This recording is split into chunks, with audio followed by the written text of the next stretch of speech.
welcome to Weapons of Meme Destruction Podcast, episode 219, which can be found at wmdpodcast.com/219. You can get the audio only on any podcast catcher. Just search Weapons of Meme Destruction, and you can get the video on YouTube, Rumble, Odyssey, and X. David, do you detect a hint of a little bit of pep in my voice step today? You put a little garnish on it. You put a little hot sauce Ferta boys on there. A little Pizzazz. It's like the pizzass. A little Gouda with the side of brie. You know what I got? I got that chi-chi. Yeah. I'm enthused today, David. Isn't that funny? Was the campaign slogan hope and change, or vibes, or love and joy? Yeah, because it seems to have brought you a lot of joy. The results definitely of this brought election. some change and a lot of hope to those of us that voted for it. Anyway, go ahead, Dan. Don't bear the lead any longer. I mean, the people know. They watched 218. They knew, which horse we were backing, And as we sit on the other side of, I feel like, there's always that concern, like a comet's going to hit Earth, but then it just like narrowly misses us.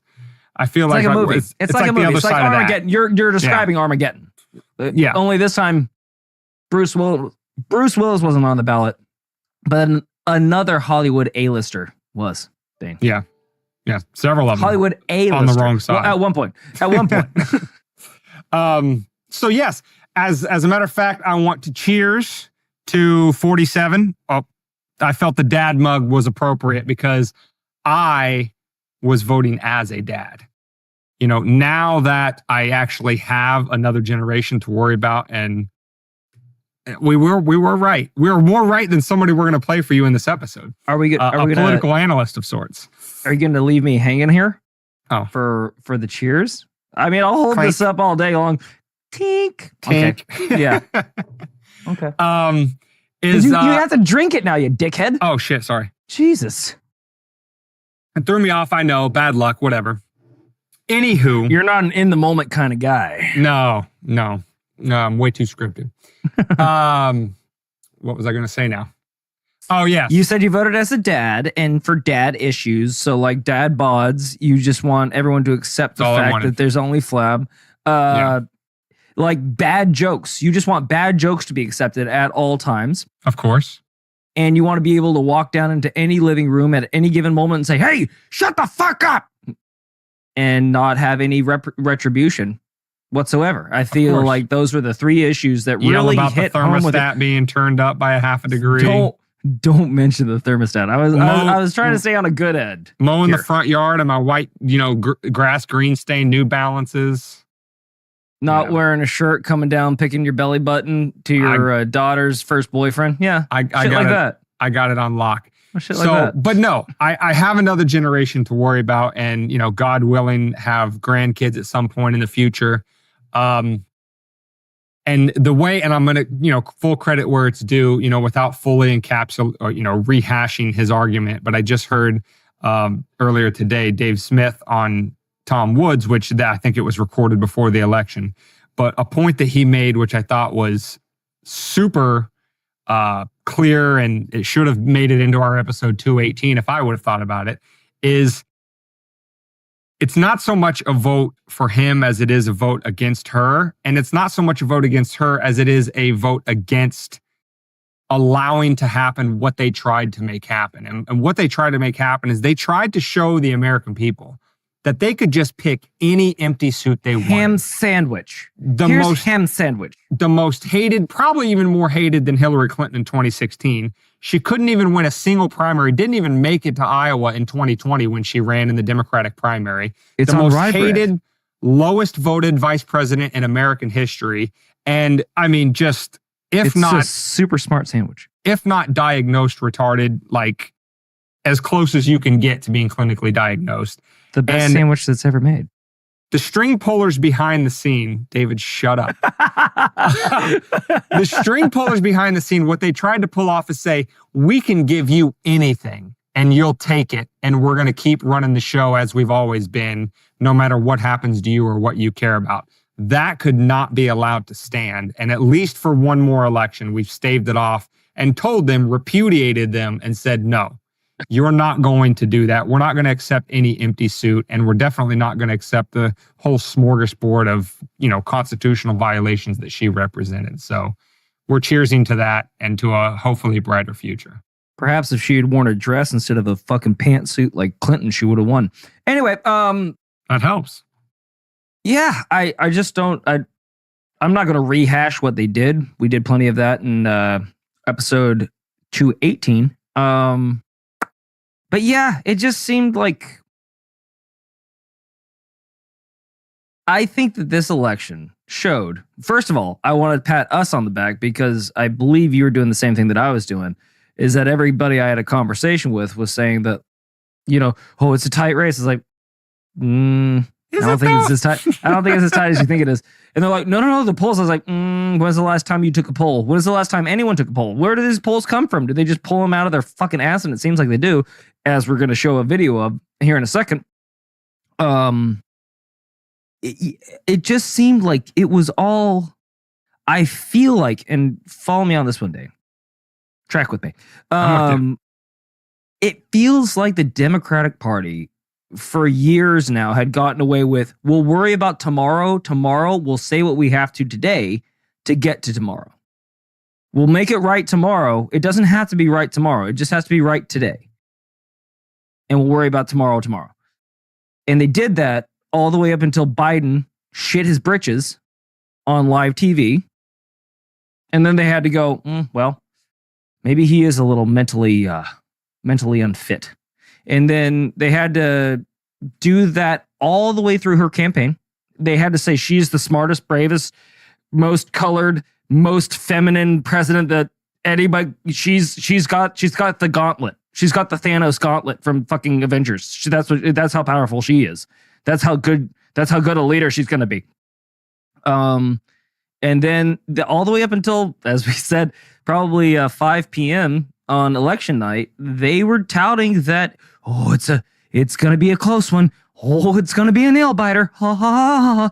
Well, if you read the scouting report a little bit, or you watched the other team play at all, you would know that you were way fucking behind. Like anybody that you talk to on the street would tell you, like, I mean, if you would have a political conversation with somebody on the street, typically they're like, I just don't like the way the last 4 years have been going. And the last 4 years have been heavily Democratic. So again, and they thought that my last point was, again, it always comes down to name calling and bullying on that side that supposedly wants to stand up for people's rights and not have anybody bullied ever with safe zones and such as that. They thought at the end of the day, well, we'll just insult them enough and say, if you don't vote for our candidate, that must make you racist. Well, unfortunately, you've only been saying that for the past 10 years. So I can't vote. I mean, at this point, I'd staved it off for 10 years. I guess I'm racist, according to the Democrats. I don't know what to do anymore. I've fought it off for as long as I can. But yeah, it was just a shitty play call from the entire front to the entire back. And now you have to deal with the fallout, which is what we're going to discuss tonight. Right. And the question, I guess, is the same question that it was in 2016. They have learned nothing. Is you can't engage with the fallout if you always just fall back to this low or no level accountability excuse making, right? It's only bad, evil, terrible, no good, very bad, white supremacist, racist, misogynist, patriarchy, like insert, favorite buzzword, deplorable, garbage person. Word here. What were they? It's they all were their garbage this fault year, that right? they lost. It's not the fact that they ran a shitty candidate, had shitty policies, had terrible results the last 4 years, et cetera, et cetera. So no accountability whatsoever. Exactly. And without any accountability, you can never see your mistakes and correct them. So, but to David's point about, it's closer than normal and the analysts and the experts, we would like to pose. How? By the way, how did the Australian 121st political podcast get it right and all these experts didn't? The same way we've gotten so many things right before is A, don't trust anything the establishment's telling you. In fact, whatever it is, take it and do a complete 180 and believe that. And B, a little bit of common sense goes a long way. Something that is sorely lacking in the entire media and political and entertainment establishment. But to David's point about, analysts and experts and all that kind of stuff, we would like to present the following lady to you as the new face of the quote unquote experts. So whether it's in science or politics or whatever hashtag the science, when you hear the experts say, I want you to think of this lady, I want you to see her face, and I want you to hear her voice. Before you start, if you're watching the video, I want you to guess who the fuck she's voting for. Yes. She's leaning. It just before she even says a word, I want you to picture in your head, don't say it out loud or get in the comments and say it. Who do you think she's voting for before we start this video, guys? But once she starts speaking, even the audio-only listeners, just by hearing her voice, will probably be able to figure it out. But anyway, we're going to play this for you. It's about a minute and a half. And again, we posit to you, memers of the internet world, this is the new face of the hashtag the experts. Okay, so we're closing in on almost 5 p.m. Eastern time, and I've been tracking everything that's been going on across the country today. And my most important encounter was when I went out to get my champagne. Hilarious. I was talking to the guy in the store, of course, champagne, asking him, did he vote? And he said he did early voting, and he asked me if I early voted. And he asked me, why I was getting the champagne. And I said, because I'm going to be toasting Madam President tonight. And he just looked at me with kind of like a smirk on his face. Must be from the WMD and I said, boys. She's going to win this, right? And he says, oh, well, it's very, very close. And I said, no, it's not. He says, well, what do you mean? I said, no, it's not. The women of America are making their voices heard. Reproductive rights is what it all comes down to. And the women are voting in numbers relative to men that are unbelievable. She's won this. And I said to him, she's going to take every one of the swing states plus Iowa. And he said, oh, but the numbers are so close. I said, I'm a political analyst. I'm telling you right now, the numbers are there. She's taking this election. And then I said to him, you realize, and he didn't tell me who he voted for, but of course I knew. And I said, you do realize you wasted your vote, right? And I didn't care. And I walked out with my bottle of champagne and happily walked home. Bye-bye. That's what good people do, right? They make fun of other people. That's what they do, right? I mean, belittle their viewpoints. Yeah, I can't blame her for that because, we make a habit of, although I will say... They did it first, Dane. They did it first. That makes it okay for us. Yes, that is for sure. Now, again, if you caught that, because she kind of said it if you didn't catch it, she's a political analyst, folks. Yeah. So in her, I don't know if she gets paid for this or if her definition of political analyst is she just regurgitates whatever Rachel Maddow says verbatim. Well, she looked exactly like Rachel Maddow, by the way. Yeah. Did you notice that? Did you? Yeah. They all seem to look similar. Kind of the same. Yeah, they all look like Mark Cuban. Might be why they have to invent genders to make themselves unique. Just a shot across the bow. So, this whole election is going to come down to reproductive rights. That's it. That's the whooping war for this whole thing. World War III, who gives a shit about that? The fact that nobody can afford groceries and my entire generation can't afford a starter home, et cetera, none of that matters. It's all just, baby murder. That's what matters. That's what everybody's voting on. And that's going to bring one particular demographic, women, out in droves. That is what a political analyst thought about this election. Because women always support other women, right, Dane?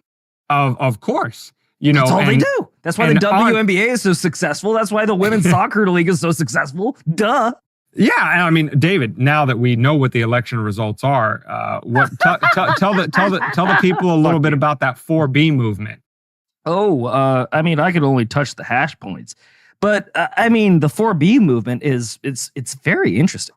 So, because Kamala Harris lost the election.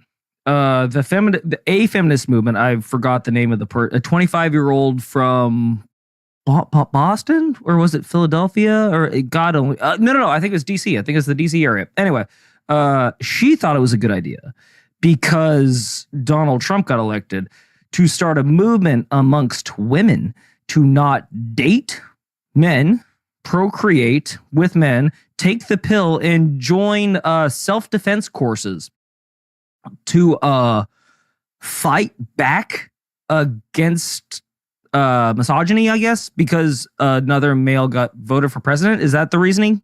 Her eventual line of logic that she said that you need to do that? I mean, yeah, I think the overarching theme is that is their protest vote towards the popular vote in this election going for Trump, because since Trump is such an anti-woman candidate with anti-women policies, not to mention the fact that he just named his chief of staff for the White House on this administration is going to be a woman, which is the first time in American history that's ever happened. But yeah, Trump hates women. Get it? Yeah, totally. Clearly. Totally with you on that. So for that, they are going to remove themselves completely from the dating and the gene pool, and that's how they're going to get back at us. Go for it. First of all, this is my hot take. Watch out. Coming in hot. Feminists, other than like celebrities that do it because they're getting paid to do it, usually, the publicist told him to say it. I'm going to go ahead and say it. I'm going to say it.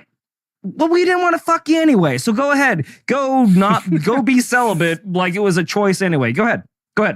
So nobody wants to bang Rachel Maddow. I hate to break it to you there, you political analyst. Here on Weapons of Meme Destruction, we see your 4B movement, ladies, and we raise you this amazing tweet from a Natalie Jean Beisner. She says, quote, "Go on, Matt. Ladies, I'm not your sister. We're not friends unless we're friends. I don't automatically have your back. I don't want to play pretend Handmaid's Tale with you or complain about made-up oppression. I'm not going to unquestioningly rise up with you or inherently share your cause.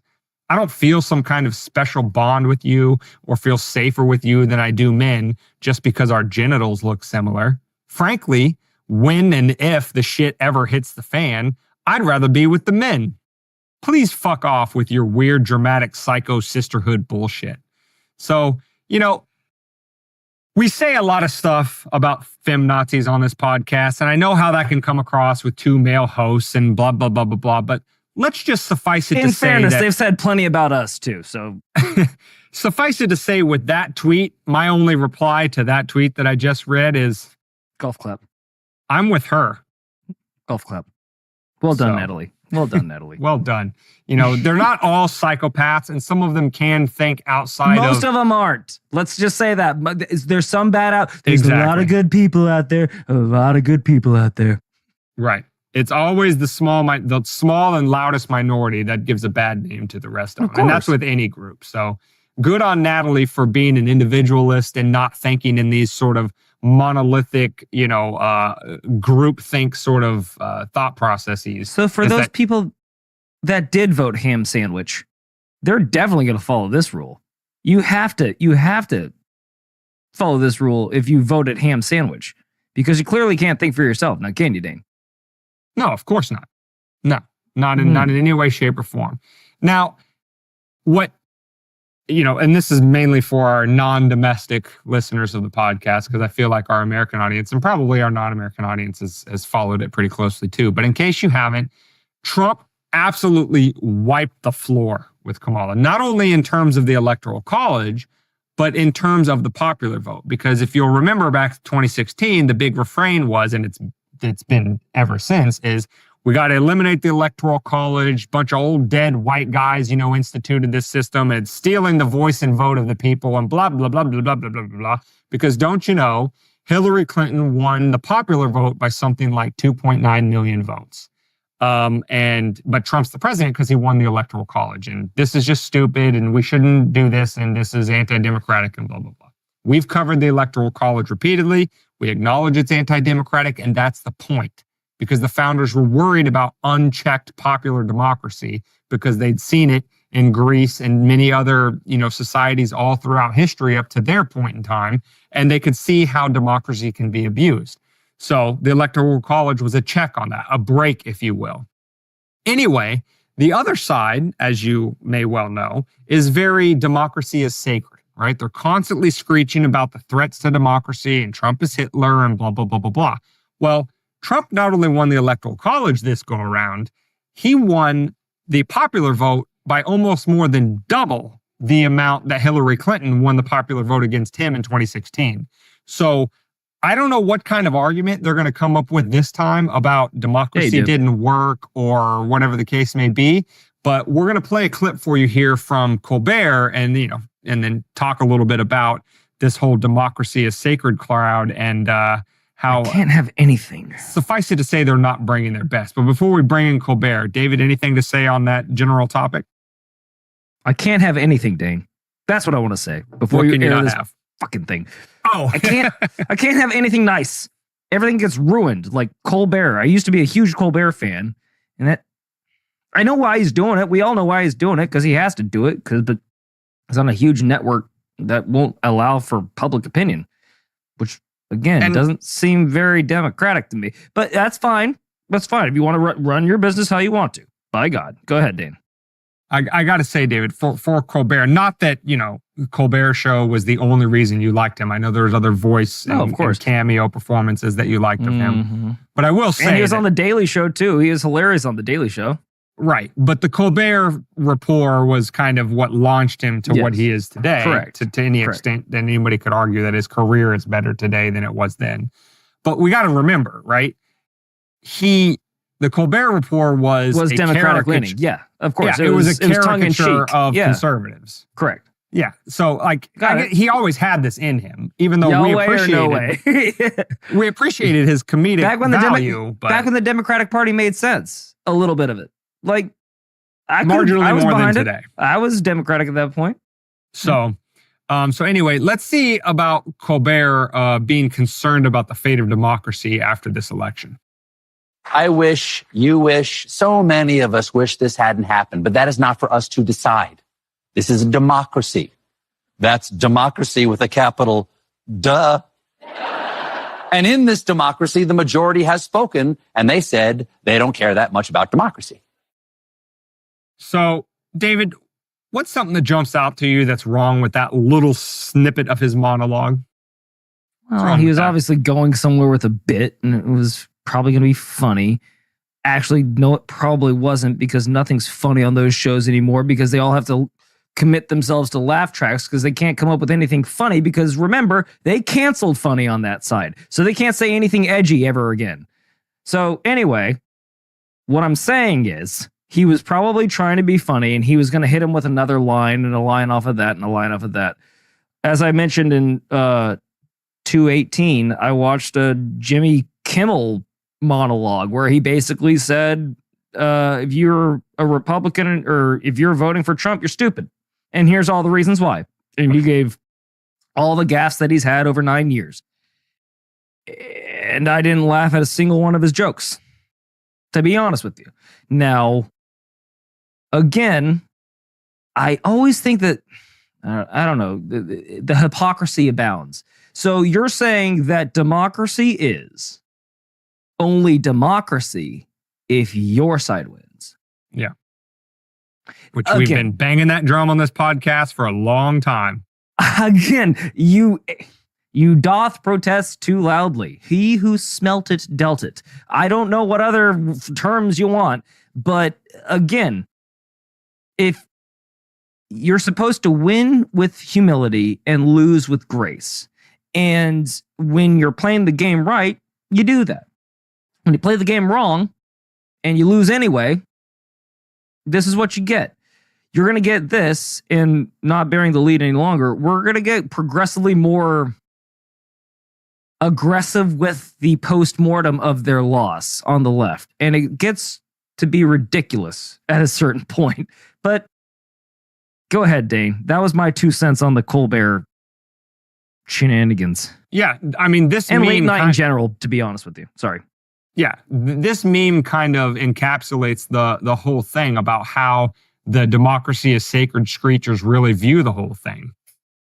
Is, it's for the audio only people, it's a picture of the electoral map, which is super, super red, with the exception of essentially all the counties that have the major cities in the various states.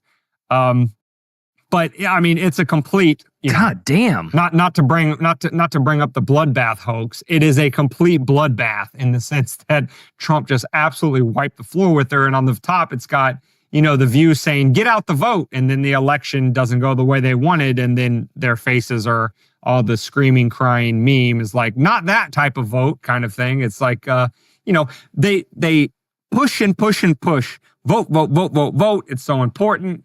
And the only reason they would do that is not because they're, so principally devoted to the concept of democracy and, let the person with the best policies or let the person who made the best case to the American people win. It is vote, vote, vote, vote, vote, because we are so disconnected from the other side, or hell, forget the other side, just the common man and woman in America, that we don't have any idea what their concerns are, what might be motivating them or anything like that. So we're demanding that you vote because we don't know what they want. So we just assume that they want what we want. And then when it doesn't go their way, it's all tears and pity. Well, that's why we're drinking their tears. Why aren't they familiar with it? Why aren't they familiar with the common man's plight? Because they're not this. They're not Bernie Sanders. Bernie had a tweet just a day or so ago that said, quote, "It should come as no great surprise that a Democratic Party which has abandoned working class people would find that the working class has abandoned them. While the Democratic leadership defends the status quo, the American people are angry and want change, and they're right."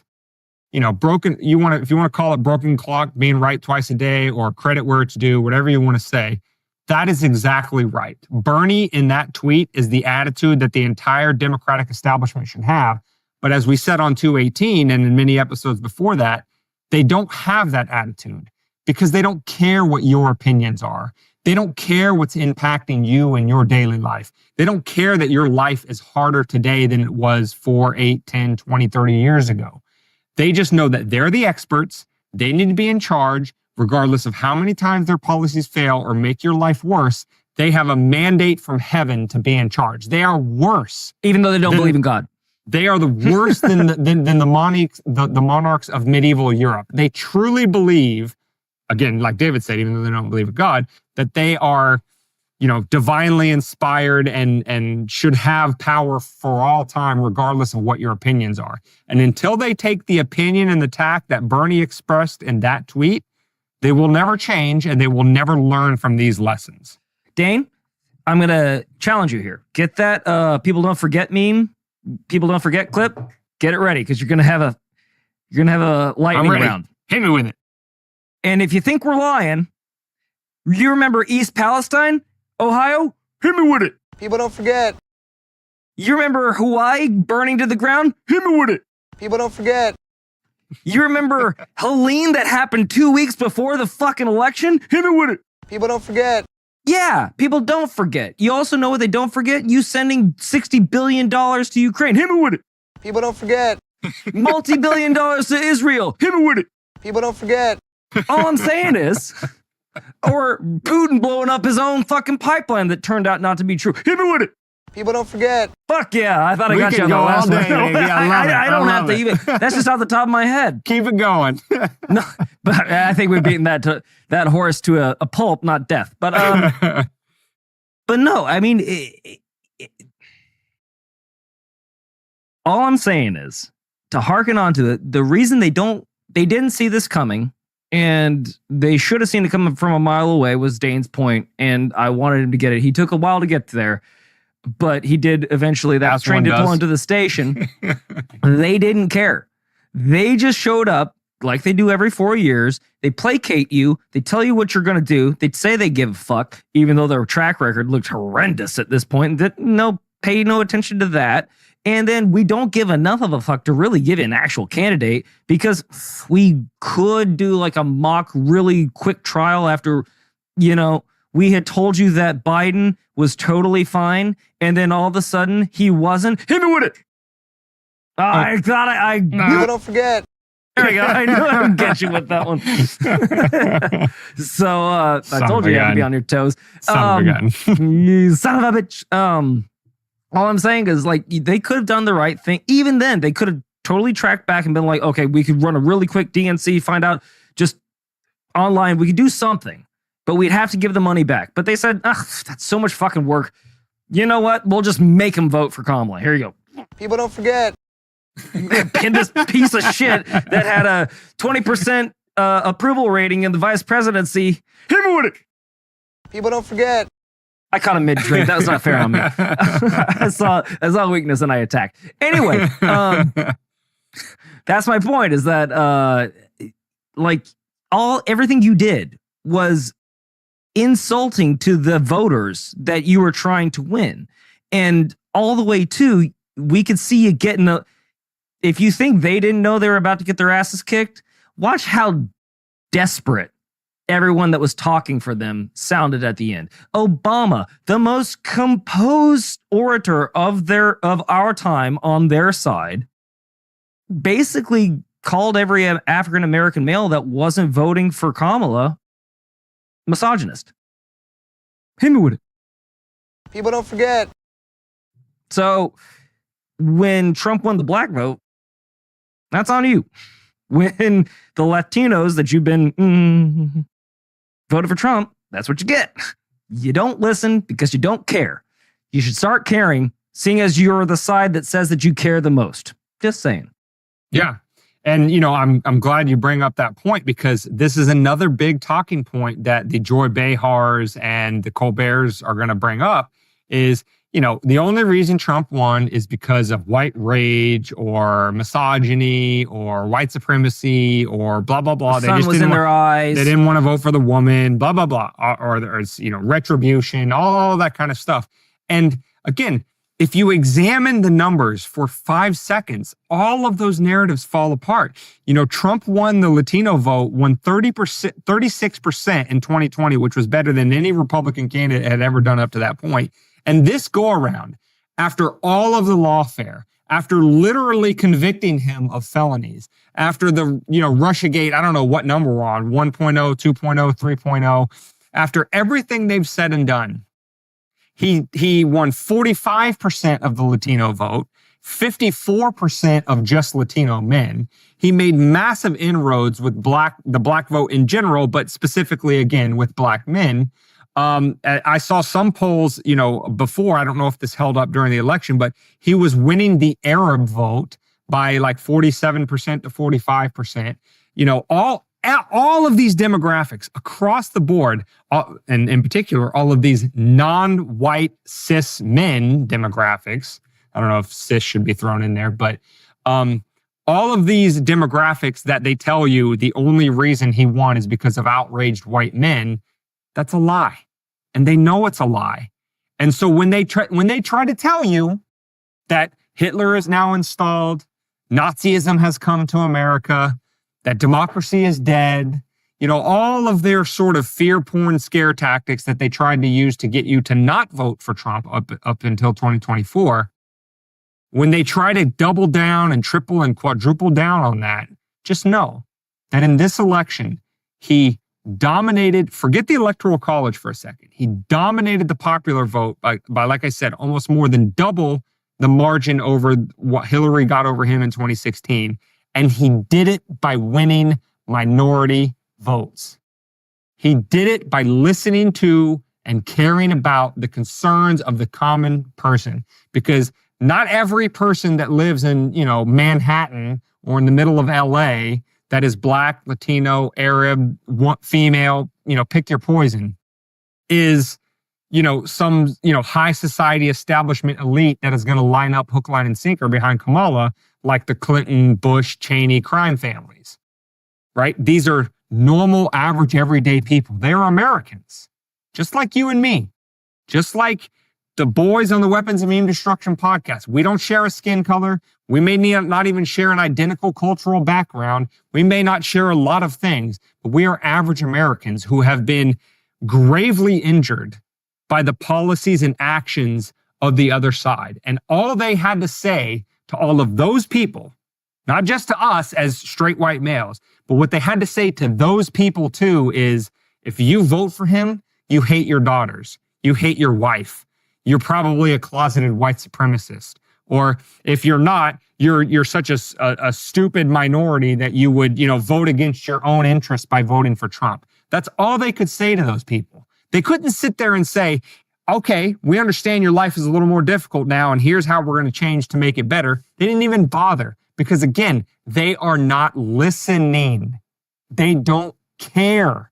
It doesn't matter your skin color. It doesn't matter your gender. It doesn't matter any other of these irrelevant demographics that they wanted to try to divide us into. It is the haves versus the have-nots. It is the, Northrop Grummans and the Lockheed Martins and the Chase Morgans and Bank of America. University educated. Versus the rest of us. And that's what it's always been about. It has been those with power versus those without power. And they don't care about you. And regardless of your minority demographic, people showed up in droves to vote against that. And that's why Trump won. And by the way, we're both college educated too. So that's, sorry. Just one more thing. So you can't really throw that at us. Because I've heard that too. I mean, I talked to some pretty dumbfounded Democrats this week, and they couldn't even help themselves in the breakdown. They said that I can't put myself in the perspective of a Trump voter that, is a working class person, probably never going to live in a place like I do. It's like, do you think, again, they didn't vote out of fucking jealousy. That's the whole point of this goddamn country, is that they can go from where they're at to where you're at in one lifetime because of opportunities. Yeah, that's the American right. Opportunities, dream. The American dream. Yeah. Correct. Not the forced following of our mandates. That's not America. And we've watched you do it for 4 fucking years. And we watched you do it for, 8 years before goddamn Trump. So, and then again, all these, and to Dane's point, and then we'll start watching the liberal tears flow. Yeah, shocking. Would you want to vote for the party that for the last 12 out of the last 16 years has been calling your people, like white cisgendered males, as Dane said, pieces of shit, dumb, we don't need them, nobody needs them, they're toxically masculine, all they ever do is bring bad things, nothing ever good ever comes from them, I don't give a fuck about a white man's problems? Okay, then we'll go somewhere that does. And they did. So maybe you should tone it the fuck down. Pull it back. Have some understanding. Maybe don't be reverse racist. Maybe don't be actually racist. You remember when, get your finger ready, Dane. You remember when you said that you shouldn't have voter ID laws because black people are too stupid to get a goddamn driver's license? Hit me with it. Yeah, fuck you. Like everything, fuck you. Anyway, sorry, that's my diatribe. Let's watch some liberal tears.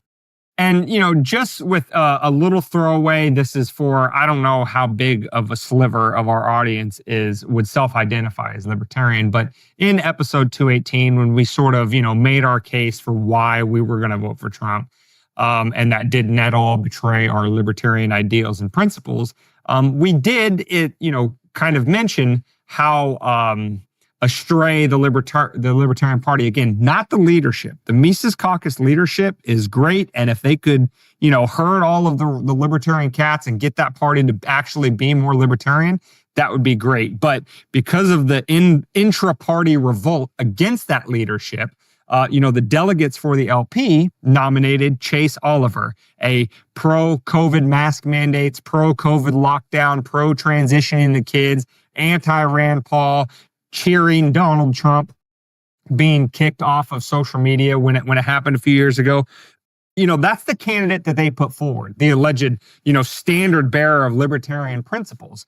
And just as much as we were voting against Kamala, we also wanted to not only repudiate her position as the regime puppet, but we also wanted to repudiate where our vote typically goes with the Libertarian Party and say, no, You can't do that. You can't just nominate this guy who violates virtually everything we care about just say that he's the libertarian candidate and expect blind fealty to him. Yeah. Well, on that ground, I want to show exactly how Chase Oliver fared in this election.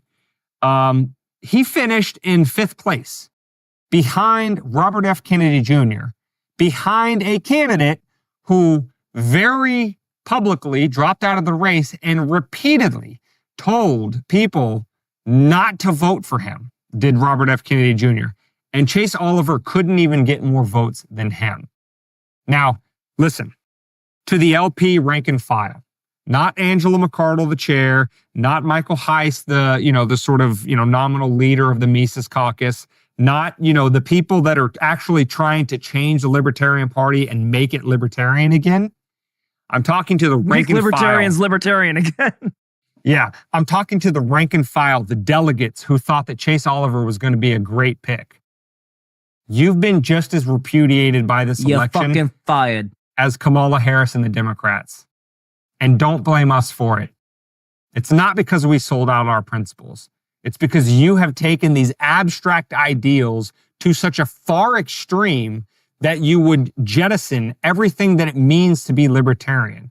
I mean, to cheer the kicking of Donald Trump off of social media being so myopic that you don't even recognize that having free platforms for us to get our ideas out there, knowing that our ideas are in the vast minority of people. Most people think that we're like from outer space when we talk about abolishing the Fed or, eliminating antitrust laws and all of the things that violate our principles. They think we're insane, completely eliminating taxation, privatizing everything, education, hospitals, blah, blah, blah. The true libertarian ideals. If you take those principles so far that you're talking about transitioning minors and you're talking about, COVID mask mandates and everything else like that, you're a shitty candidate, you deserve to lose, and you're an embarrassment to anything named a libertarian. And I hope the party takes that lesson away from this because this is a pathetic showing. I don't know, Gary Johnson got like 4 or 5 million. Chase Oliver couldn't even get 500,000. That's pathetic. Because the one thing we can say about Trump and Kamala is they're pretty universally reviled from both sides of the political spectrum. So if you had a halfway serviceable candidate, you should be getting a large chunk of the electorate if you were worth your salt. But F Chase Oliver, F the libertarian delegates that put him up and made him the standard bearer for libertarians. I'm done with that whole spiel. That's the only throwaway, more than a throwaway line. It's like a throwaway, thesis. But like we said on 218, like you get what you deserve. These last 2 elections, it was time for the libertarians to make their stand and to be the voice of reason between these two. Or, I mean, really, you could even throw Hillary Clinton and Donald Trump in 2016 into that too. So you've had a couple of years to, put your best foot forward, and it just seems like they aren't interested in doing years. That. Yeah. They aren't interested in doing that. The critique is, and I think this is absolutely right, there are too many in the Libertarian Party and libertarians in general that are more interested in having a debate society that's governed by purity tests than they are about actually winning hearts and minds. Yeah. Right? They want to, just say that you're not libertarian enough and you're blah, blah, blah, blah, blah. And they don't actually care about any sort of electoral success or actually impacting policy, which again, what we said on 218, Angela McArdle, the chair of the LP and a lot of the leadership of the LP, not the ones that were behind Chase Oliver's nomination, mind you. They were the ones that made the inroad with the Trump campaign. They got him to commit to starting to recognize Bitcoin more and more as a valid medium of exchange, of freeing Ross Ulbricht, of putting libertarians in an actual elected president's cabinet. If one of those things is done, that will be more than the entire party has accomplished in its entire 50 plus year, so I guess it's going closer to 60 plus year existence at this point. So again, at some point, you have to engage with reality as it is. The principles and the ideals of libertarianism are great. What I'm fond of saying is it is the political manifestation of the golden rule. Don't hit people and don't take their stuff. If you want to live free as you want to live, don't do it to other people. That's it. Leave it in its lane. It's important for that reason. And good policies will come out of actually applying that. But if you never get anybody in positions to make decisions based on libertarian principles, you're never going to apply that in the real world. But what we have in the real world now is a candidate Trump. We'll see what President Trump actually follows through on. Will he put libertarians in his cabinet? Will he free Ross Ulbricht on day one as he committed to? Will he protect Bitcoin in a way that the Kamala Harris regime was not ready to do?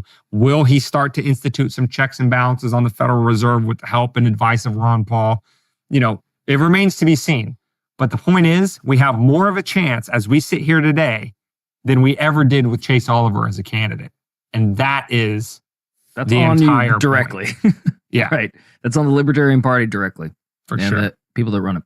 So with that being said, Dane, let's get some of them liberal reactions to their surprise loss that came at no one else's surprise. Well, I didn't have the. Are you talking about like the screaming and crying and the falling gnashing out? of teeth? Oh, you don't want to talk about that, or Well, I didn't have a video lined up for it. Oh well, okay. So I think Joy Reid. Did we get any videos for Joy Reid? We did, but I didn't get it loaded up. I know that I texted it to you earlier this week, but I didn't get it in there. No worries. We'll put Joy Reid's video in the comments section. We'll put a bunch of reactions in the comments section. But I guess my whole takeaway from this, I'm assuming we're summing it up, unless there's a segment that we missed there, Dane. Well, I don't know. Do you want to play Trump's 3.5-minute 10-point plan to eliminate the deep state? I mean, we can, but I was just going to sum up the reaction to it before we do that. Yes. Go for it. So my whole takeaway from this election is that it's not the fucking Super Bowl. This isn't my team won, your team lost. I'm going to do a fucking dance in the end zone, suck my dick. There used to be a time in this country where if your team lost, or whatever side that you view politically, you'd say, shit, well, better luck next time.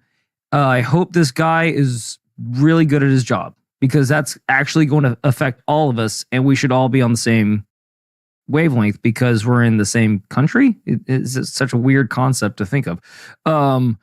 So all this emotion, all this vitriol, if you're crying or you're dancing because your political candidate won, you're doing politics wrong. You're investing too much emotion into your politics. If you make emotional decisions, very often they're the wrong decisions because it's clouding your judgment. Take a step back. Don't make this into a whatever the hell you want to call it, whatever sport you watch or whatever, dog show you watch. I don't give a shit. This is real life with real consequences. This is not a Super Bowl. This is not your team won.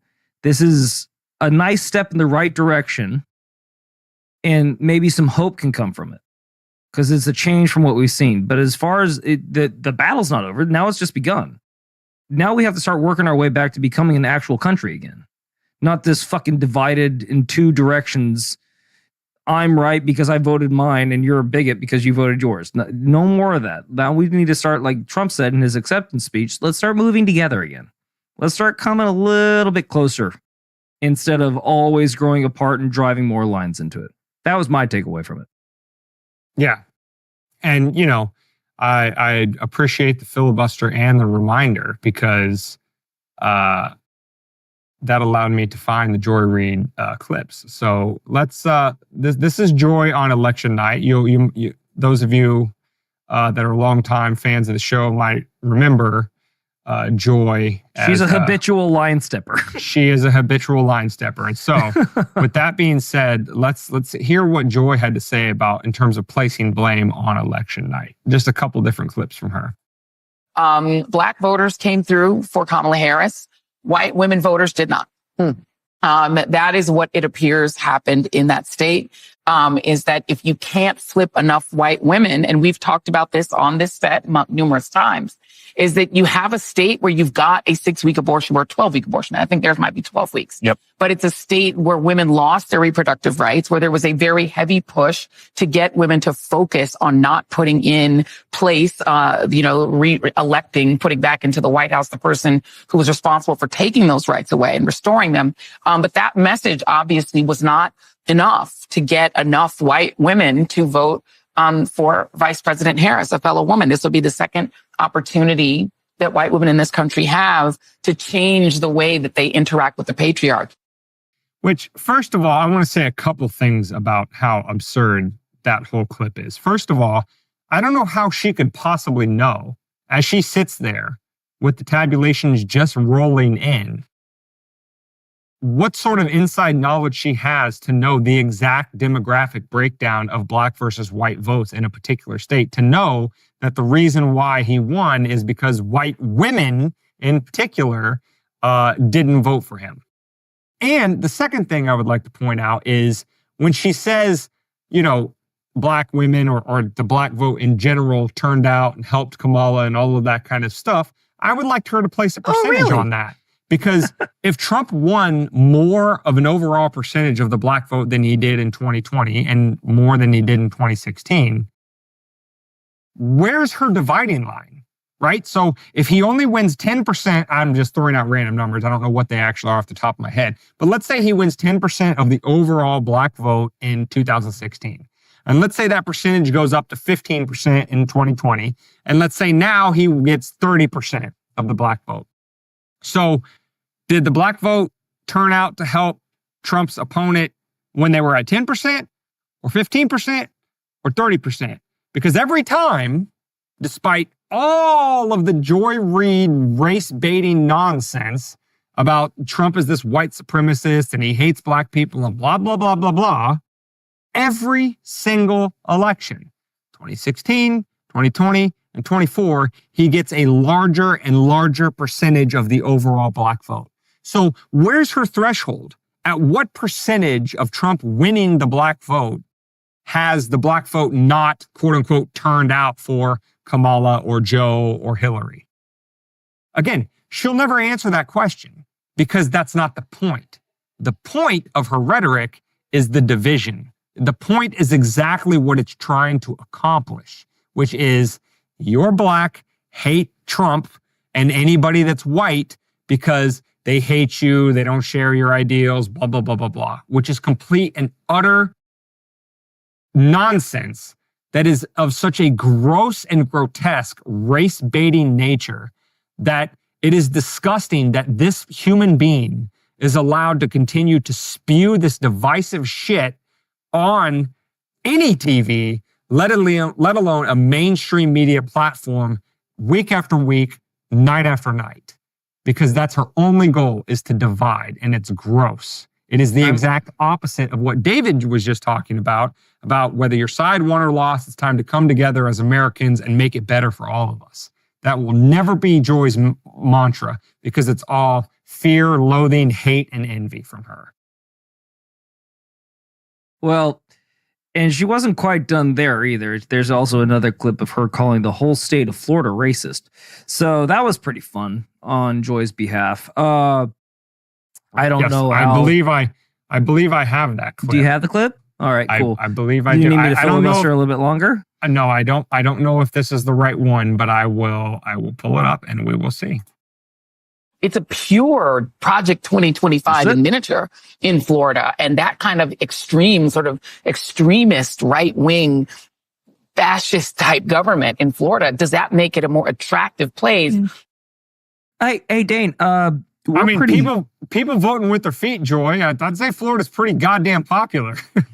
I mean, Dane, we've lived here for quite some time. Do you feel like it's very fascistic down here? Do you feel like you're being told what you can and can't do at each day, or you have to support be a part of the proletariat and support the apparatus that dictates our price of gas, our price of groceries? Do we have to give up any of our rights to adhere to a common law dictated down to us by our overlord, DeSantis?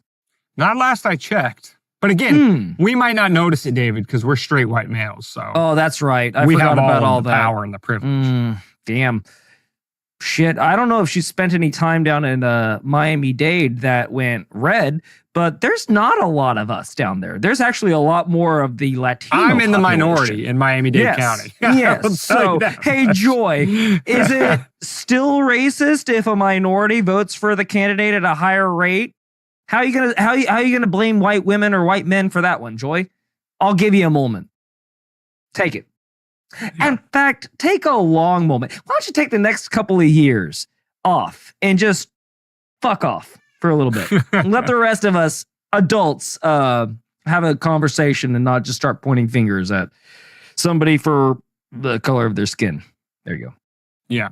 So with that being said, let's move to the last segment of the show. We want to talk about, well, Trump released recently about a 3.5 minute video, a 10-point list of how he's going to go after the deep state. And then, we'll have our closing thoughts and what we think about that. So here's Trump with his list. Here's my plan to dismantle the deep state and reclaim our democracy from Washington corruption once and for all. And corruption it is. First, I will immediately reissue my 2020 executive order restoring the president's authority to remove rogue bureaucrats, and I will wield that power very aggressively.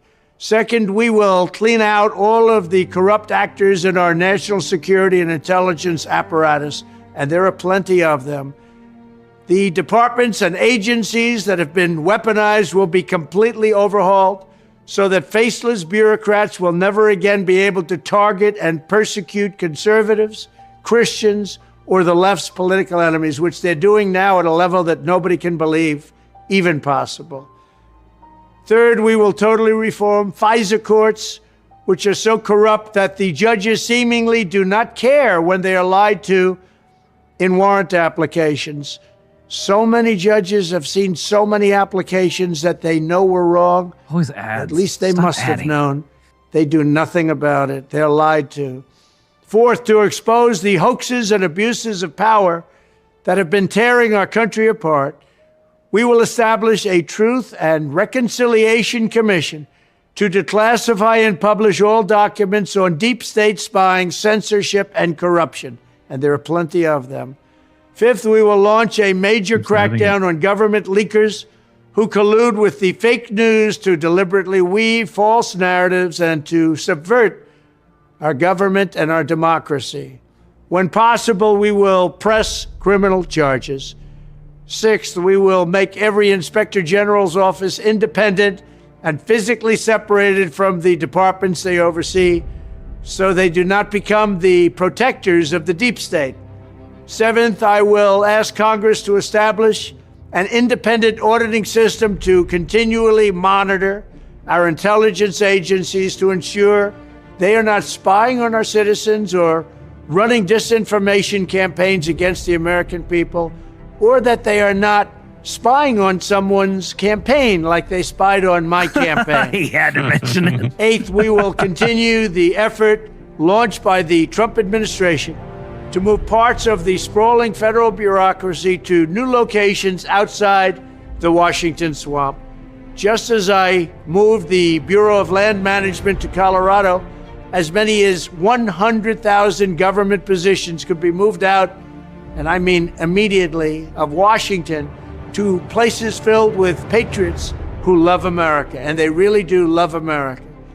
Ninth, I will work to ban federal bureaucrats from taking jobs at the companies they deal with and that they regulate. So they deal with these companies and they regulate these companies, and then they want to take jobs from these companies. Doesn't work that way. Such a public display cannot go on, and it's taking place all the time, like with Big Pharma.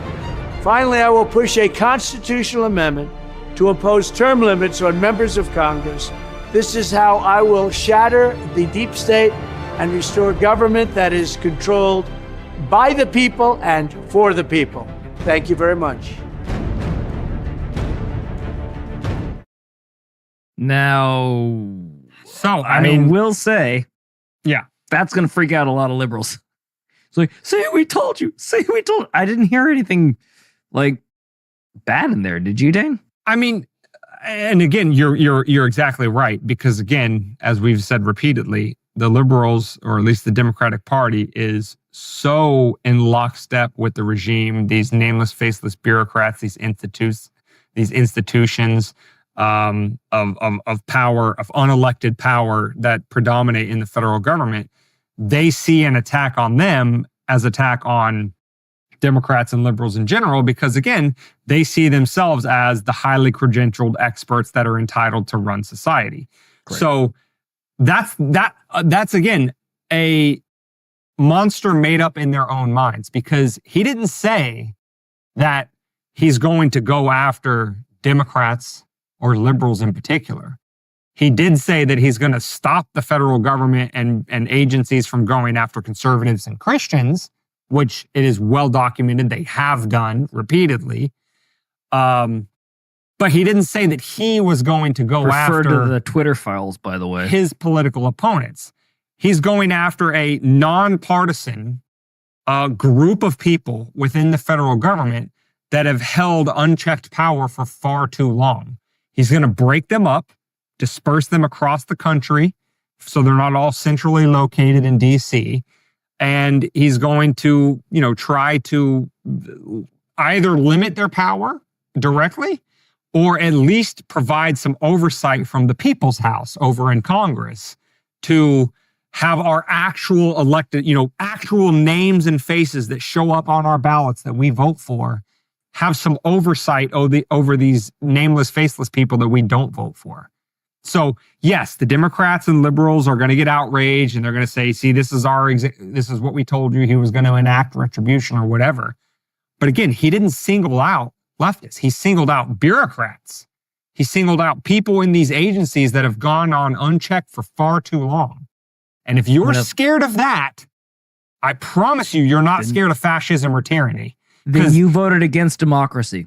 Exactly. Let me say it for you, Dane. Hitler would be doing the exact opposite. He would not be reining in these agencies.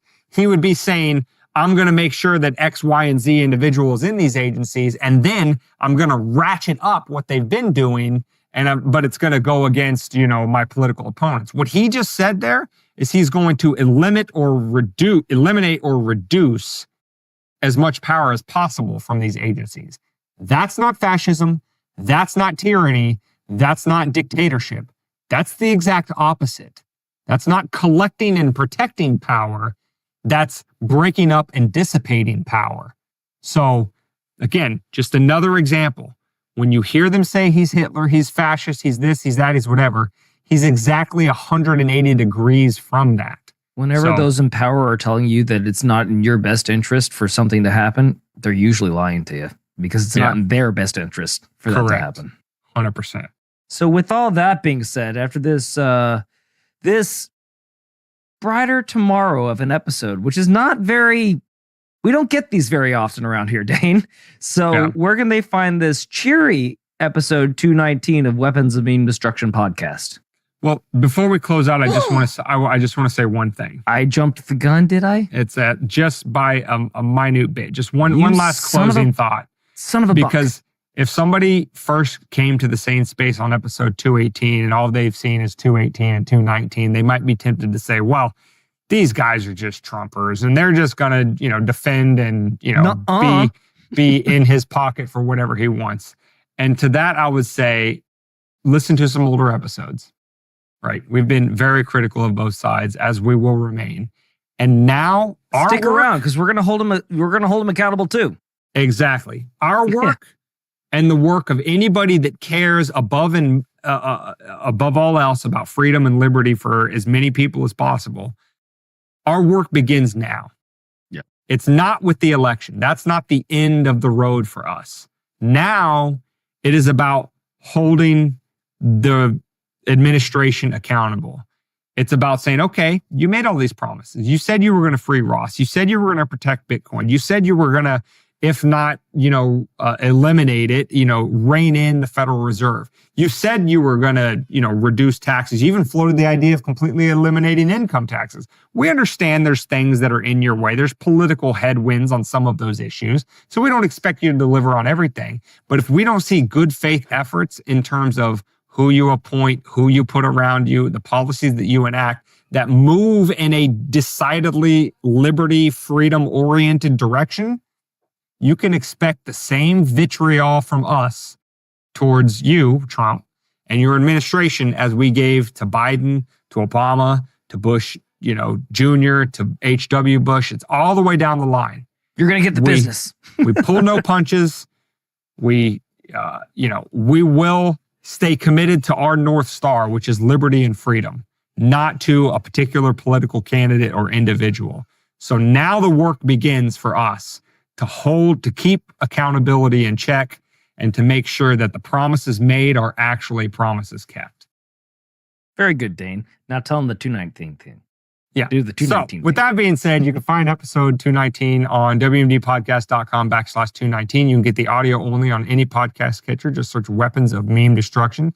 You can get the video on YouTube, Rumble, Odyssey, and X. Remember, while you're over at the mothership, WMDpodcast.com, to check out the Support Our Work tab for all the ways that you can support us. You can click the Bitcoin wallet down below in the show notes on the videos to find out how to donate Bitcoin to us. You definitely should sign up at the email list over at WMDpodcast.com so you can always stay in contact with the show. And other than that, just do the free stuff, like, subscribe, share, tell friends and family about us. Everything helps grow the sane space a little bit more each day, make a little bit saner world, and hopefully a little bit freer follows right behind it. And now that there's a new sheriff in town, maybe we can get struck a little less often on YouTube. Maybe they'll start falling in line and actually holding up free speech and stuff like that. Just a thought, just a careless thought. Everyone, People don't forget. there we go. All right. So until next week, guys, stay safe, but more importantly, stay free.